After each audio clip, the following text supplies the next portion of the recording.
পশ্চিম ঢাকাই বস্তি মছজিদ কমিটিৰ দ্বাৰা আয়োজিত আজি সজাগতা সভাত উপস্থিত আমাৰ এই পশ্চিম ঢাকাই বস্তিৰ সকলো ৰাইজ জ্যেষ্ঠসকল সকলোকে নমস্কাৰ জনাইছোঁ। মোক আজি ইয়াত আমন্ত্ৰিত কৰি অনাৰ বাবে আৰু আপোনালোকৰ সন্মুখত আমি যি জানো যিমানখিনি আমি আপোনালোকক যে নিচাজাতীয় আমাৰ বাল্য বিবাহ যিবিলাক আমাৰ বেয়া মানে ছাইড এফেক্ট আছে আমি আপোনালোকক অৱগত কৰাবলৈ কাৰণে যিটো সুযোগ আপোনালোকে দিছে সেইকাৰণে মই আপোনালোকক বহুত ধন্যবাদ দিছোঁ।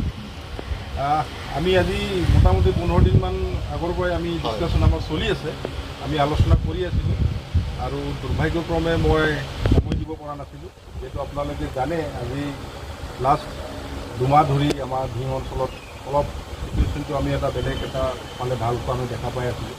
তেনেকৈ ডাঙৰ বস্তু বা চিন্তনীয় তেনেকৈ চিটুৱেশ্যন নাছিল, কিন্তু এটা ডাঙৰ তেনেকৈ ঘটনা হৈ গৈছিল যাক আমি মোকাবিলা কৰিবলৈ কাৰণে আমি বহুত তাত আমি যথেষ্ট সময় তাত আমি দিবলগীয়া হ'ল আৰু যাৰ বাবে আমি যিটো আমাৰ কৰণীয় কাম আৰু বিশেষ সমাজক লৈ যিকেইটা আমাৰ কৰণীয় কামবিলাকত আমি তাৰ পৰা আমি ছাইড কাটি আহিবলগীয়া হৈছে।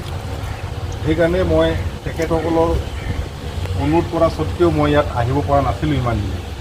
আজি ভাগ্যই টানি আনিছে, আজি মই আপোনালোকৰ সন্মুখত থিয় হৈছোঁ আৰু আপোনালোকৰ লগত মই দুই একাষাৰ মানে মত বিনিময় কৰিবলৈ কাৰণে মই ইয়াত আহিছোঁ। আপোনালোকে যে সজাগ, আপোনালোকে যে সক্ৰিয় হৈ আছে কিছুমান বেয়া কামৰ বিৰুদ্ধে, সেইটো দেখি মই আনন্দ হৈছোঁ।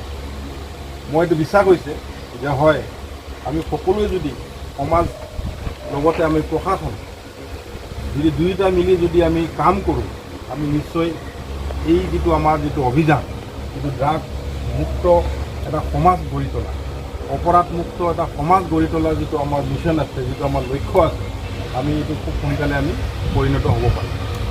এতিয়া চাওক, আমাৰ ইয়াত আমি ক'ব নোৱাৰোঁ যে আমাৰ ইয়াত ড্ৰাগছ নাই বা আমাৰ ইয়াত অপৰাধ নহয় বা আমাৰ ইয়াত বাল্য বিবাহ নহয়। তেনেকৈ বিভিন্ন আমাৰ সমাজত বেয়া কিছুমান কৰ্মবিলাক আছে, সেইবিলাক যে আমাৰ সন্মুখত যে হৈ থকা নাই সেইটো আমি কেতিয়াও ক'ব নোৱাৰোঁ। আমি দেখা পাই আছোঁ, কিন্তু তাত স্বত্তেও আমি এটা শংকাবোধ কৰোঁ, সদায় চিন্তা কৰোঁ এইটো আমুকৰ ল'ৰা সি খাই আছে, তাক যদি মই কিবা শাসন কৰিবলৈ যাওঁ তাৰ বাপেকে মোক বেয়া পাব, তাৰ ঘৰৰ পৰিয়ালৰ মানুহে মোক বেয়া পাব নাপাব, তেনেকৈ আমাৰ চিন্তা হয়নে নহয়?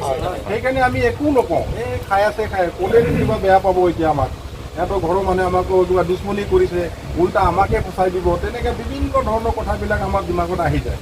সেইকাৰণে আমি কি কৰোঁ, কোনোবা যদি আমাৰ সন্মুখত যদি কিবা বেয়া কামো যদি কৰি আছে, ড্ৰাগছ সেৱন কৰি আছে বা কিবা বিভিন্ন ধৰণৰ অপৰাধ কৰি আছে, আমি সিহঁতক শাসন কৰিবলৈ আমি ভয় কৰি আছোঁ।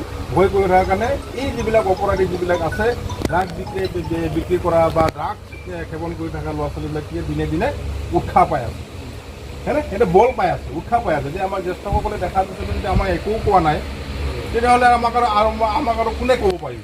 কোনো ক'ব নোৱাৰে।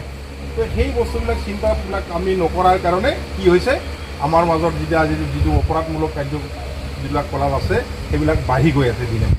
গতিকে আমি এই বস্তুটো আমি প্ৰথমতে সেইটো প্ৰাণ ল'ব লাগিব যে এইখন সমাজ এইখন আমাৰ সমাজ, এই সমাজত তোমাৰ যিমান অধিকাৰ আছে মোৰো সিমান অধিকাৰ আছেনে নাই? আছে। গতিকে তুমি বেয়া কাম কৰি মোৰ সমাজক কিয় বেয়া কৰিবা? সেইটোতো তোমাক অধিকাৰ কোনো দিয়া নাই। তুমি যদি বেয়া কৰিবলৈ গৈ আছা, মই তোমাক সেই সমাজখন ভাল কৰাটো এইটো মোৰ দায়িত্ব বা মোৰ অধিকাৰ আছে। গতিকে আমি অধিকাৰটো কি, সদায় ভালৰ ফালে লৈ যোৱাটোহে আমি অধিকাৰ বুলি আমি ভাবিব লাগিব।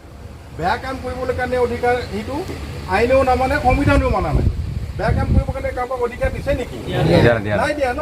গতিকে আপুনি ভাল কাম কৰিবলৈ গৈ আছে, সেই ভাল কাম কৰিবলৈ যাওঁতে বেয়া মানুহৰ ভাবুকি, বেয়া মানুহৰ কথাবিলাক আমি কিয় চিন্তা কৰিব লাগে?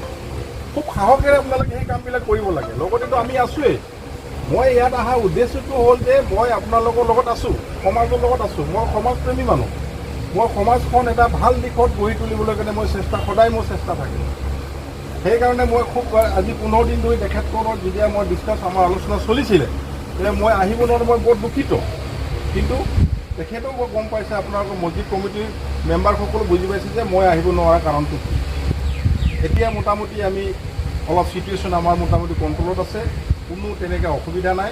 আমাৰ যিকেইটা এতিয়া অপকৰ্ম যিবিলাক আছে আমাৰ সমাজত, আমি সেইবিলাক বস্তু আমি উভালি পেলাবলৈ কাৰণে আমি ধ্যান প্ৰাণী আমি চেষ্টা কৰিম আৰু আমি আমাৰ অভিযানটো আগবঢ়াই লৈ যাম। কাম কৰি আছোঁ যিটো কামৰ ওপৰত যে নিচামুক্ত আৰু গাঁৱৰ পৰা অবৈধ আৰু বাল্য বিবাহ বন্ধ কৰিবৰ কাৰণে চেষ্টা কৰি আছোঁ আৰু চেষ্টাত অলপমান সফল হৈছোঁ।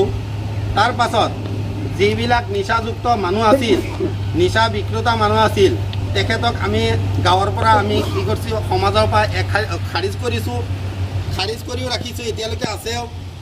তাৰ পাছতো আমি চেষ্টা কৰি আছোঁ যে আগন্তুক দিনত যাতে কোনো শাসন নকৰে যে বেচিবৰ কাৰণে আৰু শাসক নকৰে যে খাবৰ কাৰণে।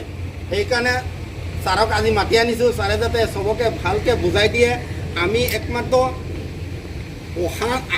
আগন্তুক দিন প্ৰজন্ম যাতে ভাল হৈ যায়, প্ৰজন্ম যাতে তেনেকুৱা কামত লিপ্ত নহয়, সেইটো কাৰণে আজি মিটিংটো মাতা হৈছে আৰু ছাৰক মাতি আনিছোঁ। সেইটো কাৰণে চবকে আমি ধন্যবাদ জ্ঞাপন কৰিছোঁ, মিডিয়া ভাইসকলকো ধন্যবাদ জ্ঞাপন কৰিছোঁ, ছাৰকো ধন্যবাদ জ্ঞাপন কৰিছোঁ যে মূল্যৱান টাইমটো আমাক দিয়াৰ কাৰণে।